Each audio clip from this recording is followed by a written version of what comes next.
আসসালামু আলাইকুম। আমি আশফিয়াল মালালা আজ আবৃত্তি করছি কবিগুরু রবীন্দ্রনাথ ঠাকুরের লেখা কবিতা ছোট বড়। এখনো তো বড় হইনি আমি, ছোট আছি ছেলে মানুষ বলে।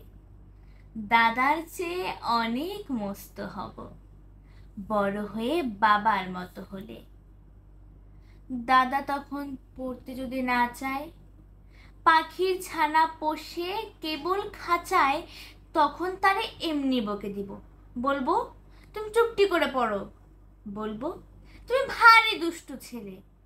যখন হতো বাবার মতো বড়, তখন নিয়ে দাদার খাঁচাখানা ভালো ভালো পুষবো পাখির ছানা। 10:30 যখন যাবে বেজে, নাবার জন্যে করবো না তো তারা। ছাতা একটা ঘাড়ে করে নিয়েই চটি পায়ে বেরিয়ে আসবো পাড়া। গুরু মশাই দাওয়া এলে পরে চৌকি এনে দিতে বলবো ঘরে।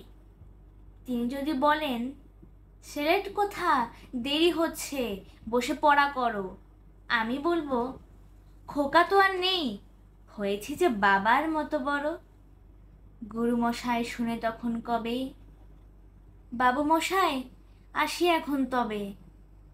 খেলা করতে নিয়ে যেতে মাঠে, ভুলু যখন আসবে বিকেল বেলা, আমি তাকে ধমক দিয়ে কব, কাজ করছি, গোল করো না মেলা। রথের দিনে খুব যদি ভিড় হয়, একলা যাব, করব না তো ভয়। মামা যদি বলেন ছুটে এসে, হারিয়ে যাবে আমার কোলে চড়ো, বলবো আমি, দেখছো নাকি মামা, হয়েছি যে বাবার মতো বড়। দেখে দেখে মামা বলবে, তাই তো, খোকা আমার সে খোকা আর নাই তো। আমি যেদিন প্রথম বড় হব, মা সেদিনে গঙ্গা স্নানের পরে আসবে যখন খিড়কি দৌড় দিয়ে, ভাববে, কেন গোল শুনে নে ঘরে। তখন আমি চাবি খুলতে শিখে যত ইচ্ছে টাকা দিচ্ছি ঝিকে। মা দেখে তাই বলবে তাড়াতাড়ি, খোকা তোমার খেলা কমন তর। আমি বলবো, মাইনে দিচ্ছি আমি, হয়েছি যে বাবার মতো বড়।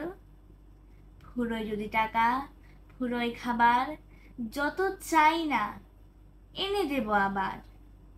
আশ্বিনেতে পুজোর ছুটি হবে, মেলা বসবে গাজনতলার হাটে। বাবার নৌকো কত দূরের থেকে লাগবে এসে বাবুগঞ্জের ঘাটে। বাবা মনে ভাববে সোজাসুজি, খোকা তেমনি খোকাই আছে বুঝি। ছোট ছোট রঙিন জামা জুতো কিনে এলে বলবে আমায় পরো। আমি বলবো, দাদা পড়ুক এসে, আমি এখন তোমার মতো বড়। দেখছো নাকি যে ছোট মাপ জামার, পড়তে গেলে আট হবে যে আমার। ধন্যবাদ।